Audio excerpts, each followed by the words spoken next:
नमस्कार मित्रांनो, स्वागत आहे तुमचं आताच्या ब्रेकिंग न्यूजमध्ये। मित्रांनो, 7वा वेतन आयोग अंतर्गत कार्यरत असणाऱ्या राज्य सरकारी कर्मचाऱ्यांसाठी एक अतिशय महत्त्वाची आणि मोठी आनंदाची बातमी समोर येते। ही बातमी आहे राज्य कर्मचाऱ्यांच्या महागाई भत्त्यासंदर्भात। खरं तर राज्य कर्मचारी केंद्रीय कर्मचाऱ्यांच्या धर्तीवरती महागाई भत्ता वाढीची वाट पाहत आहेत। सध्या राज्य कर्मचाऱ्यांना महागाई भत्ता हा 50% इतका मिळत असून यामध्ये आणखी 3% वाढ होणं अपेक्षित आहे। दरम्यान आता या संदर्भात एक महत्त्वाची माहिती समोर आली आहे। केंद्रातील सरकारनं केंद्रीय कर्मचाऱ्यांचा महागाई भत्ता जुलै 2024 पासून 53% एवढा केलेला होता। याबाबतचा निर्णय हा ऑक्टोबर 2024 मध्ये झालेला होता, परंतु ही महागाई भत्ता वाढ ही जुलै 2024 पासून लागू करण्यात आली होती। आधी केंद्रीय कर्मचाऱ्यांचा महागाई भत्ता हा 50% एवढा होता।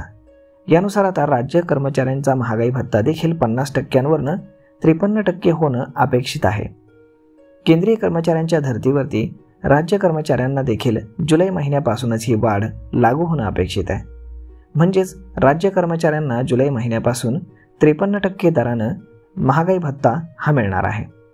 परंतु याबाबतचा निर्णय हा जानेवारी महिन्याच्या अखेरीस घेतला जाईल आणि जानेवारी महिन्याच्या पगारासोबतच राज्य कर्मचाऱ्यांना 53% दरानं DA वाढीचा आणि महागाई भत्ता आणि थकबाकीचा लाभ मिळेल असं बोललं जात आहे।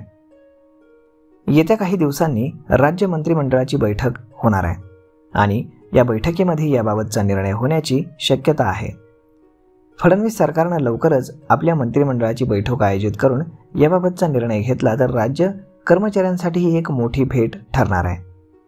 आता उद्या मकर संक्रांतीचं पर्व साजरं केलं जाईल आणि अशा परिस्थितीमध्ये जर हा निर्णय झाला तर नक्कीच ही राज्य कर्मचाऱ्यांसाठी मकर संक्रांतीची भेट ठरणार आहे। मीडिया रिपोर्ट्सनुसार सरकारनं जर येत्या काही दिवसांमध्ये याबाबतचा निर्णय घेतला तर राज्य कर्मचाऱ्यांना केंद्र सरकारच्या धर्तीवरती वाढीव 3% DAचा लाभ हा जुलै ते डिसेंबर या 6 महिन्यांचा कालावधीचा महागाई भत्ता, थकबाकीचा लाभ, जानेवारीमध्ये पेड इन आणि फेब्रुवारीमध्ये वेतन आणि पेन्शन देयकासोबत देण्यात येणार आहे। तर मग मित्रांनो, अशा पद्धतीनं आता राज्य सरकारी कर्मचाऱ्यांसाठी ही एक आनंदाची बातमी ठरणार आहे। तर मग मित्रांनो, हा व्हिडिओ, ही माहिती तुम्हाला कशी वाटली हे तुम्ही आम्हाला कमेंट करून नक्कीच सांगा आणि जर आवडली असेल तर आपल्या जवळच्या मित्रमंडळींसोबत देखील हा व्हिडिओ तुम्ही शेअर करायला विसरू नका। धन्यवाद।